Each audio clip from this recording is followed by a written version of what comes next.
For thousands of years, the vast lands we now call Russia and Ukraine were a blank canvas for history, haunted by the shadows of forgotten tribes and ancient mysteries. Long before the rise of any czar or empire, these endless grasslands were home to nomads whose names have vanished, leaving behind only cryptic burial mounds called kurgans. These massive earthworks scattered across the steppe still puzzle archaeologists today. Who were these people, and what secrets did they take to their graves? The Greek historian Herodotus called them Scythians, fierce warriors who rode like ghosts across the plains, their legends echoing through time. But the steppe was never a peaceful place. Waves of invaders swept through, each leaving their mark in blood and fire. The same nomadic horsemen who toppled the Roman Empire thundered across these lands, shattering old kingdoms and scattering tribes. In the chaos, a new people emerged, the Slavs. They spoke similar languages and shared customs, but unity was a distant dream. Divided into countless tribes, the Slavs were vulnerable to outsiders. Then, from the icy north, came the Varangians, Vikings with a taste for adventure and conquest. They rode up the great rivers, their long ships slicing through the mist, raiding and trading as they went. According to legend, the fractured Slavic tribes, desperate for order, invited a Varangian chief named Rurik to rule over them. Rurik accepted, founding his capital at Novgorod and planting the seeds of a dynasty that would shape Russian history for centuries. But this was only the beginning. The land's true transformation was yet to come. With Rurik's legacy taking root, the story of the Rus began to accelerate. His successor, Oleg, set his sights on a new prize, the city of Kiev. Seizing it with cunning and force, Oleg transformed Kiev into the heart of a powerful new state, Kievan Rus.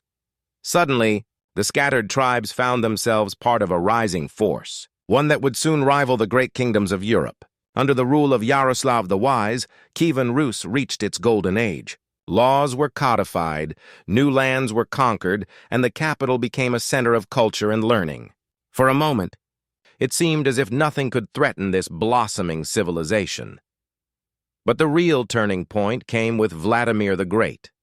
Seeking to strengthen his rule and forge closer ties with the mighty Byzantine Empire, Vladimir made a decision that would echo through the centuries. He converted to Orthodox Christianity. The entire nation followed, and the faith became a cornerstone of Russian and Ukrainian identity. Yet, behind the scenes, this move was as much about politics as it was about faith, an alliance sealed with a royal marriage and a new sense of legitimacy. However, the Golden Age was fragile. After Yaroslav's death, his sons turned on each other, plunging the land into chaos. The once united state fractured into feuding princedoms, each vying for power. And just as the Rus were tearing themselves apart, a new and deadly threat emerged from the east.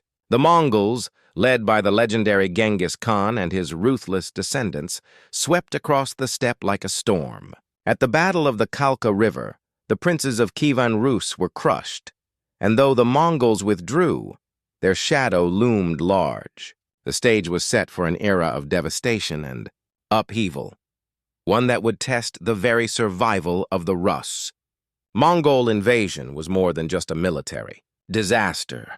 It was a seismic shock that shattered the world of the Rus. 14. Years after their first devastating raid, the Mongols returned with an army so vast that resistance seemed hopeless. Cities that dared to defy them were burned to ashes, their people slaughtered or enslaved. The survivors called their new overlords Tatars, and the era that followed became known as the Tatar yoke, a time of fear, tribute, and humiliation. The Mongol Khans ruled from their distant capital at Sarai, demanding gold and obedience from the Rus princes, who became little more than vassals in their own land. Yet, even in this darkness, new powers began to rise. The city of Novgorod, spared from destruction by its quick submission, became a beacon of resilience. Its prince, Alexander Nevsky, would go on to achieve legendary status, not just for his diplomatic skill in dealing with the Mongols, but for his stunning victory over the Teutonic Knights at the Battle of the Ice. Fighting atop a frozen lake, Nevsky's forces shattered the invaders and secured his place as one of Russia's most revered heroes.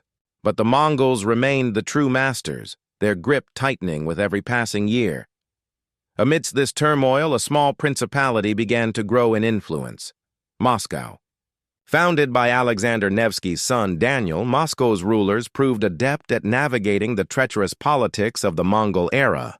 They paid tribute when necessary, but quietly built their strength, forging alliances and expanding their territory. Over time, Moscow became the center of resistance, the place where hope for freedom flickered. When Ivan III finally faced down the Tatar army at the Ugra River and forced their retreat, it was more than a military victory. It was a symbolic end to 2 centuries of foreign domination. But the scars of the Mongol yoke would linger, shaping Russian identity and ambition for generations to come.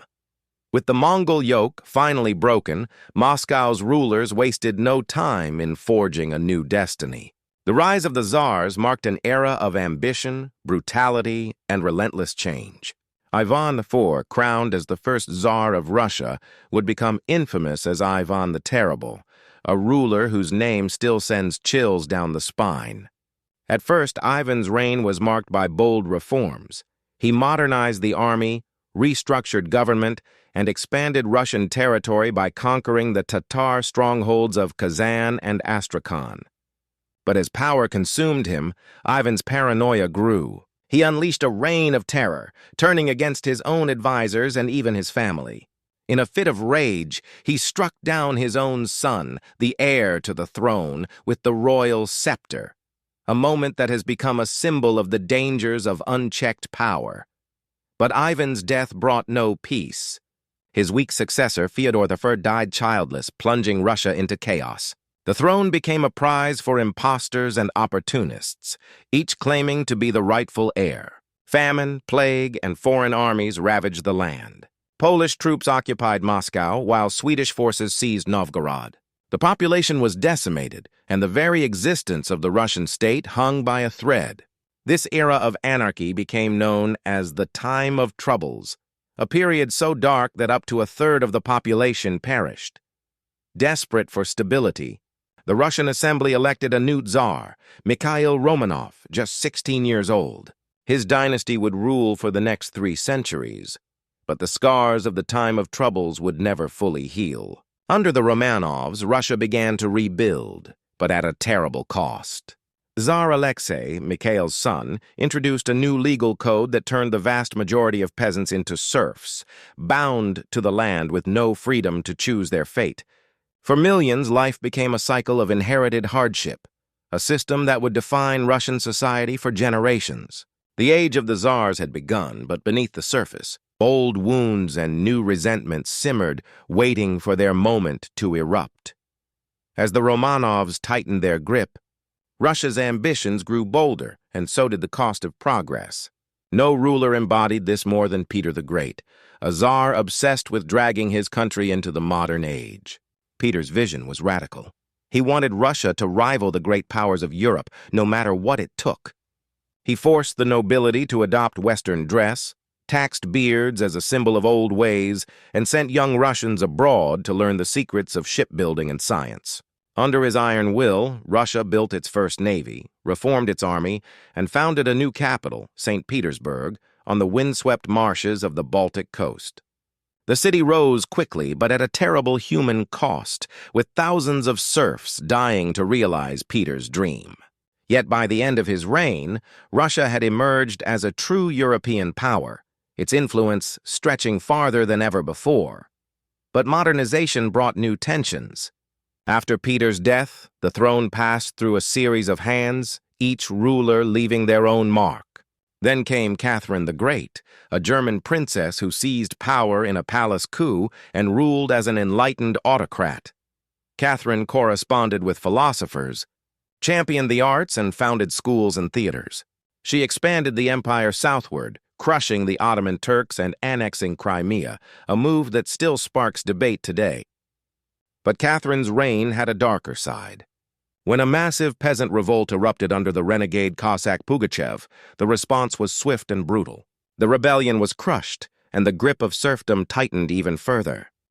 Catherine's policies also reshaped the map of Eastern Europe. In a series of ruthless partitions, Russia carved up Poland with its neighbors, erasing the country from the map for over a century. The empire's new lands brought in millions of minorities, including a large Jewish population who were confined to the so-called Pale of Settlement and faced harsh restrictions. Pogroms and discrimination became a grim reality for many.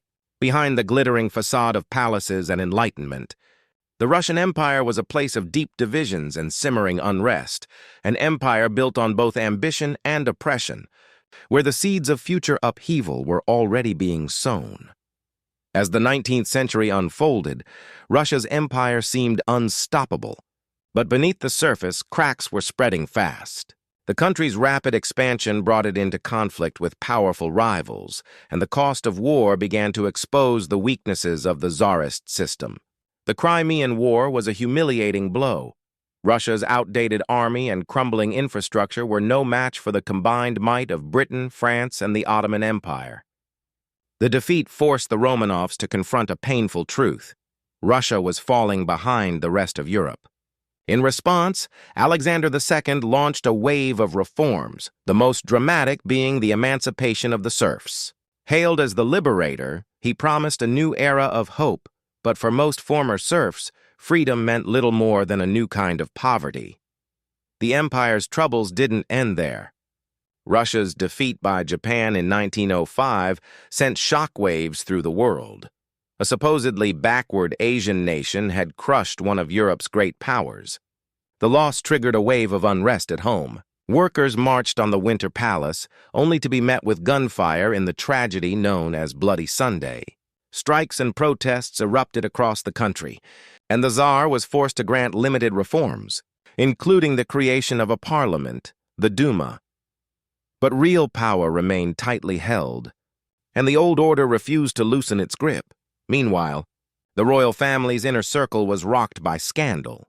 The mysterious faith healer Rasputin gained influence over the Tsarina, fueling rumors and resentment among the nobility. As World War I erupted, Russia was swept up in a tide of patriotism, but the war quickly turned disastrous. Millions died on the front lines, while food shortages and economic chaos gripped the cities. The monarchy, already weakened by years of crisis, finally collapsed under the weight of revolution. In 1917, the Romanovs fell, and the Bolsheviks seized power, plunging Russia into a brutal civil war. The old world was gone, replaced by a new and uncertain future, one that would reshape not just Russia, but the entire world.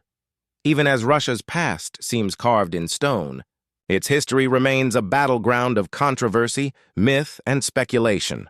The legacy of the Tatar yoke is still fiercely debated. Was it a period of total subjugation, or did it forge the resilience and unity that would later define the Russian state? Some historians argue that Mongol rule left deep scars on Russian society, shaping its autocratic traditions and suspicion of outsiders. Others claim the impact has been exaggerated, pointing to the ways Russian princes used Mongol alliances to strengthen their own power. The truth, as always, is tangled in layers of legend and propaganda. Few figures spark as much fascination as Grigory Rasputin, the so-called Mad Monk, whose influence over the last Romanovs remains shrouded in mystery. Rumors suggest Rasputin's hold on the royal family was far greater than official records admit, with some even speculating that his presence hastened the dynasty's downfall. The circumstances of his death, poisoned, shot, and drowned, according to popular tales, have only fueled the myth.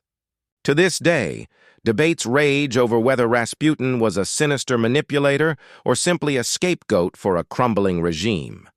The fate of the Romanovs themselves is another source of endless intrigue. For decades, rumors swirled that members of the royal family had survived the Bolshevik purge, with imposters emerging across Europe claiming to be lost princes or princesses. DNA evidence has since confirmed the grim reality, but the fascination with their tragic end endures. Meanwhile, the legacy of serfdom and autocracy continues to cast a long shadow over modern Russia. Critics argue that the patterns of centralized power and limited freedoms established centuries ago still echo in the country's politics today. Even now, Russia's history is a living, breathing debate, one that shapes national identity and fuels passionate arguments online and off. Every new discovery, every unearthed document seems to raise more questions than answers. The past refuses to stay buried, and the mysteries of Russia's story continue to captivate the world. And as new controversies and speculations emerge, one thing is certain. The debate over Russia's true legacy is far from over. Russia's story is far from a simple tale of rise and fall. It's a saga of constant reinvention, where every era leaves behind both scars and seeds for the future. From the shadowy kurgans of the ancient steppe to the glittering palaces of St. Petersburg, the land has been shaped by waves of conquest, ambition, and upheaval. Each chapter, whether it was the terror of the Mongol yoke, the iron will of the tsars, or the chaos of revolution, has left its mark, forging a nation that is both haunted by its past and driven by it. The cycle of power and collapse, of reform and repression, seems to repeat with every generation, as if the land itself demands constant struggle and renewal. Yet, for all the drama and darkness, Russia's history is also a story of resilience. Time and again, the country has faced threats that seemed insurmountable: foreign invasions, civil wars, and internal collapse. And each time it has found a way to survive, adapt, and emerge transformed. The mysteries that linger about lost dynasties, vanished tribes, and the true motives of its most infamous rulers only add to the fascination. Historians and ordinary people alike are drawn to the unanswered questions, the rumors that refuse to die, and the legends that blur the line between fact and fiction. Today, debates about Russia's past are more than just academic. They shape the country's identity and its place in the world. The echoes of serfdom, autocracy, and revolution still influence how Russians see themselves and how others see them. Every new discovery, every fresh controversy reminds us that history is never really finished. It's a living force, shaping the present and hinting at what's still to come. So as we look back on the epic sweep of Russia's past, one thing becomes clear: the story is far from over. The questions, the mysteries, and the debates will continue, fueling curiosity and controversy for generations. In Russia, the past is never truly past, and the next chapter is always waiting to be written.